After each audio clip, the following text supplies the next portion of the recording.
Saudações de paz, queridos. Nós estamos na TV CBAD, sou o pastor Israel. Estou trazendo uma série de palestras rápidas, de 20 minutos, sobre aconselhamento pastoral. E nessa fase agora nós estamos trazendo alguns transtornos psicológicos, transtornos mentais, e como a igreja, como pastor e como conselheiro, que não seja um psicólogo, que não seja um psiquiatra, que não seja um técnico, vai lidar com essas coisas. Então é isso que nós estamos colocando para o conselheiro cristão, o conselheiro pastoral, ele saber como se comportar. Claro que a gente não está dizendo tudo, né? A gente sabe tudo sobre isso, mas a gente está colocando coisas mais simples que você possa entender sobre esse assunto. E dessa feita eu quero falar sobre o tema mais comum, que se mais discute na neurociência, na psicologia, na psiquiatria. Os dois assuntos mais trabalhados são esquizofrenia e depressão. Mas no caso do psicólogo, a depressão mais um pouco. E a depressão é o tema do século, né? Você fala de depressão como o mal do século e disse que nos próximos 20 anos será a doença com maior incidência no mundo. No momento presente, entre 350 milhões a 400 milhões de pessoas no mundo sofrem de depressão. Que aí significa em torno de 5% da população mundial sofre de depressão, que é uma doença bastante perigosa, bastante complicada, bastante complexa. A depressão é uma doença que já foi chamada de transtorno de humor, porque mexe muito com o humor do sujeito. A depressão é uma doença da alma, fisicamente você não vê, às vezes sente dores no corpo, a gente tem uma série de sintomas físicos, mas na verdade ele é uma doença bastante do mundo emocional. É uma doença psíquica que tem causas diversas, mas vamos pensar que existe um fundo hereditário, claro que nem em todos os casos, mas pode ter gente que tem um fundo hereditário, famílias de muita gente deprimida, tem uma relação direta com o temperamento, pessoas melancólicas, tem mais tendência, até depressão já foi chamada de melancolia, né? Depressão tem uma relação direta com as pessoas mais melancólicas, mas existe também uma relação direta com o sexo. Por exemplo, a mulher tem 2 vezes mais depressão do que o homem, considerando ser uma patologia do humor. Você vai levar em consideração que a mulher tem um humor muito mais fluido, não é? Tem muito mais emoções. Não porque as pessoas queiram ser machista ou feminista, que cientificamente está provado que o sistema límbico da mulher, que é um sistema que talvez é uma central de sistema emocional do ser humano, que é o sistema límbico, a mulher, que faz parte da amígdala e outras partes do cérebro, a mulher tem comprovadamente, cientificamente comprovado, que tem essa parte do cérebro mais avolumada do que do homem, porque a mulher chora mais, a mulher sente mais as coisas, a mulher sofre mais com a dor de um filho ou com a perca do marido, a mulher sofre mais com o luto. Isso tudo tem a ver com as emoções. Então a mulher tem 2 vezes mais depressão do que o homem. A depressão é uma doença que envolve muitas pessoas nos lugares mais frios do mundo, por exemplo, em lugares que as pessoas têm pouco relacionamento, com as pessoas isoladas. A depressão também você pode ter em momentos de gravidez, ou chamada depressão pós-parto, ou depressão puerperal. São sintomas que acontecem só durante o final da gestação, o parto, depois do parto, principalmente depois do parto. Existe também a depressão senil, que é a depressão com pessoas idosas, que fica tendo muita angústia, isolamento, já com 70, 80, 90 anos, se chama depressão senil. Existe também você pensar que a depressão pode ser em 3 fases, a fase mais leve, a fase mediana e a fase aguda, a fase grave, a fase aguda é a fase grave, né? A fase crônica da depressão, chamada depressão recorrente maior, que é a depressão da fase mais crônica, aquela crônica é dificuldade de curar maior. Então você vai adquirir comigo que a depressão passa por várias coisas, tem muitas coisas para se estudar em depressão, que nosso tempo aqui será curto para falar, pode ser que eu fale outro programa sobre depressão. Mas, vamos pensar o seguinte, para alguém ser decretado com depressão, tem que ter 6 sintomas desses diversos que eu vou citar aqui. Eu vou citar alguns aqui: ansiedade, angústia, irritabilidade, humor deprimido, humor depressivo, indecisão, problema de vontade ou falta de vontade, apatia, falta de motivação, desinteresse, incapacidade de sentir prazer, diminuição da alegria, tristeza constante. Não é uma tristeza de um momento de tristeza. Tristeza não é depressão. Faz parte da depressão. Tristeza demorada, a partir de meses de tristeza. Alguns especialistas dizem que 6 meses seria ideal pensar uma tristeza assim. Facilidade, se cansa com facilidade, não é? Insegurança, medo, desespero, desamparo, desesperança, sentir um vazio, deseja morrer e até chegar a planejar a morte ou tentar o suicídio. Eu gosto de relacionar a depressão à morte em 3 aspectos. Com depressão leve, a pessoa tem medo de morrer. Uma depressão mediana, quer dizer, uma relação que pode não ser tão assim como eu estou falando, mas na maioria dos casos pode acontecer. Uma depressão média, a pessoa tem vontade de morrer. E uma depressão grave e aguda, a pessoa pode querer se matar, que já é um momento mais grave e que deve ser levado imediatamente ao médico. Pode querer se matar. Então, esses são sintomas relativos à morte. Apatia, problema com alimentação, insônia, pouco sono ou muito sono, ou falta de apetite ou muito apetite, comer muito, desempenho sexual vulnerável. Então, tudo isso que eu falei aqui, repasso depois da gravação e penso o seguinte: um médico vai olhar se ele tem uns 6 sintomas. Um sintoma isolado não é. Ele tem uns 6 sintomas. Nós podemos ver na Bíblia que tem algumas pessoas que passaram por momentos difíceis. Por exemplo, a gente diz que Elias teve uma depressão.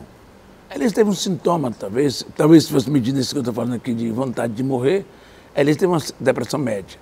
Só que a gente não vê os outros sintomas, que ele diz assim, claramente um médico, psiquiatra, também nunca diga que, ou um psicólogo dizer que Elias teve uma depressão, comprovadamente depressão, ele tem muito mais sintomas. Ele tem 2 sintomas interessantes na depressão de Elias, foi o isolamento e a vontade de morrer. Não se pode definir como uma depressão de alto grau, mas teve um sintomas depressivos sim. A gente já viu Davi, nadou nas suas lágrimas e tal, o pecado de Davi. E é muito interessante você pensar que Davi teve sintomas de depressão, que Elias teve sintomas de depressão e Jó teve sintomas de depressão. Você pegar o capítulo 3 de Jó, você vai ver que teve. Capítulo 32 de Salmo, capítulo 51, você vê Davi chorando dia e noite sem parar, numa angústia. Ele diz que quando eu não confessei, secaram os meus ossos, Davi diz no capítulo 32 de Salmos. Mas você vai ver que as causas da depressão são, nos 3 casos aí, são causas bastante diferentes, né? Por exemplo, Davi foi o seu próprio pecado.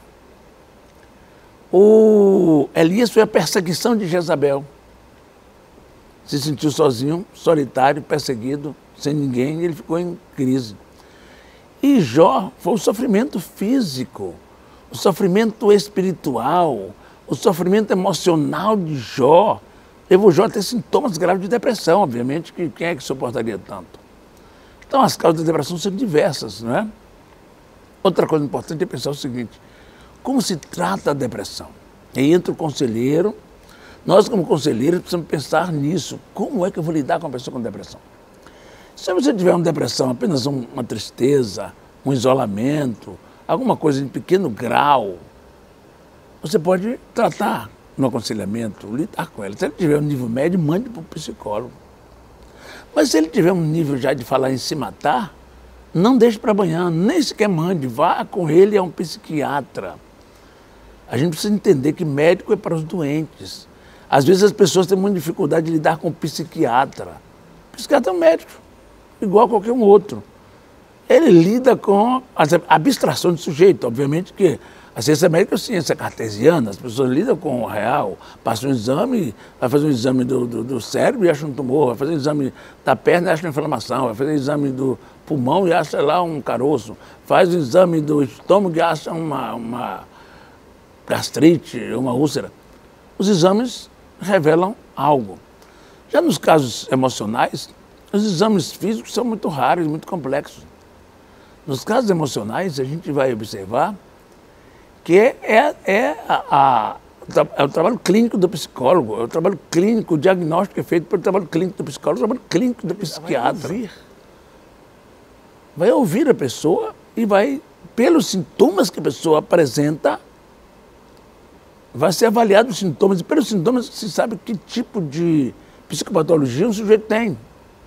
Então, se a pessoa se apresenta para você triste, isolado, querendo morrer, desolado, abatido, e sempre, e permanente, e chorando, não se alimentando bem, ou engordando muito, ou emagrecendo muito, ou dormindo muito mal, ou ficando o dia todo na cama, ou ficando no quarto o dia todo. São sintomas que você precisa estar atento, pode ser o início de uma depressão. E aí você precisa conversar, orar com essa pessoa, mas, via de regra, não demore muito nisso.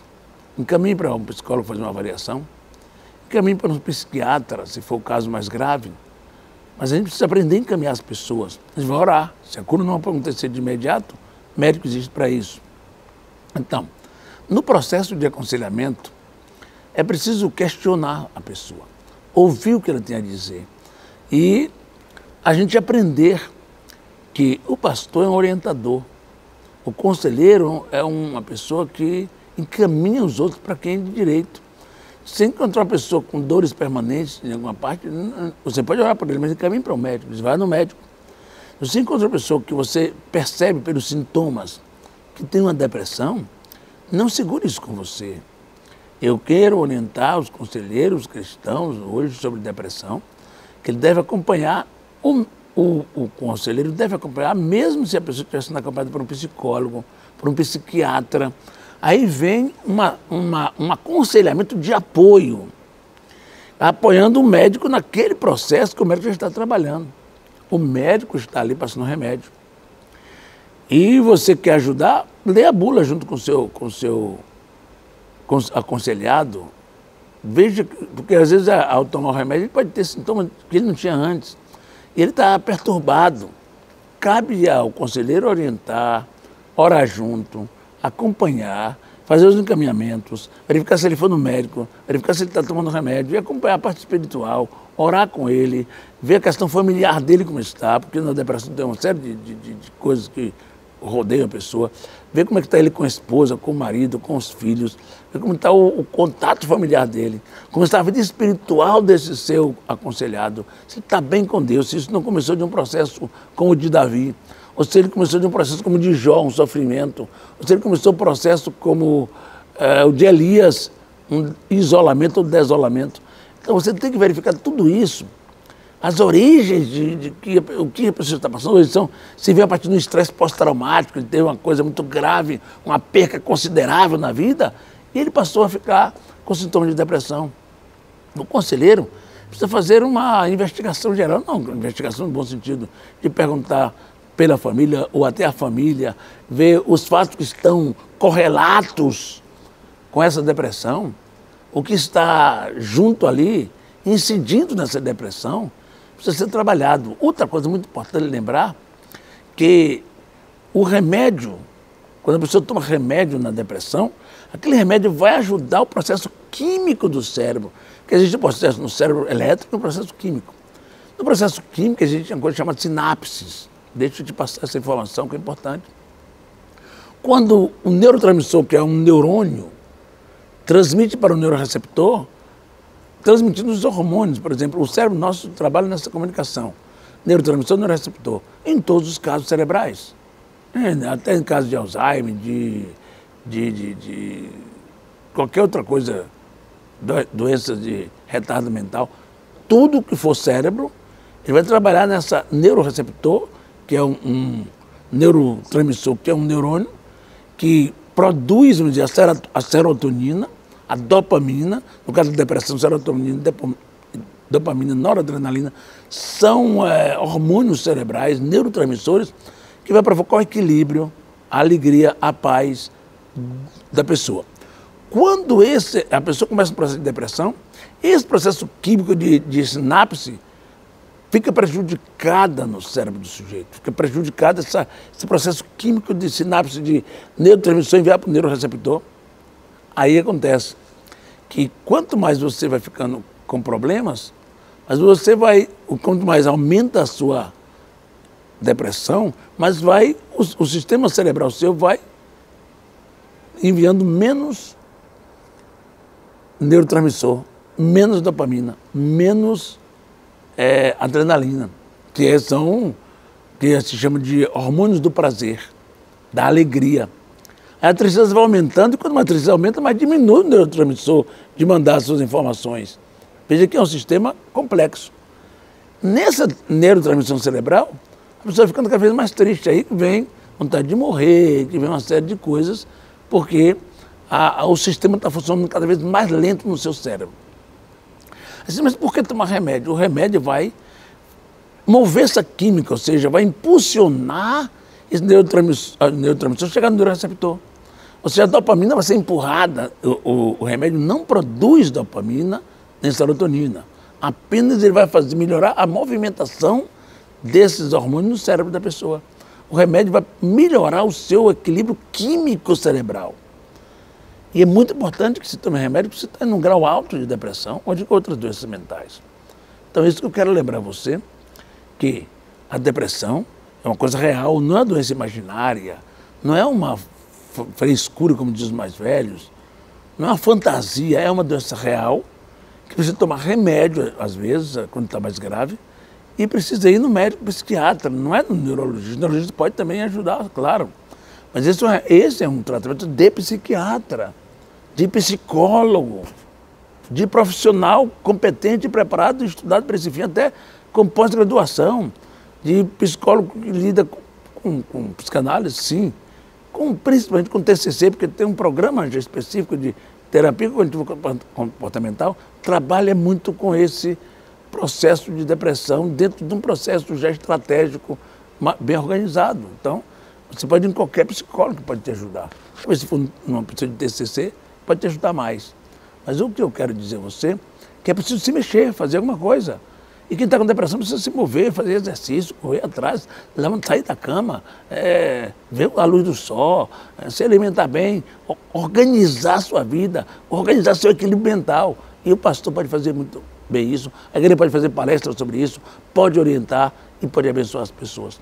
Eu quero que você seja um bom conselheiro nesses casos, e saiba encaminhar na hora certa, não segurar um paciente desse, uma pessoa dessa, um membro da igreja desse estado, por muito tempo, esperando que haja um milagre desfaz o tratamento médico também, tá bom? Vamos ter cuidado para não deixar que a pessoa se suicide nas suas mãos. Eu vi pessoas que o psicólogo atendeu, não encaminhou para o psiquiatra, no outro dia a pessoa se suicidou.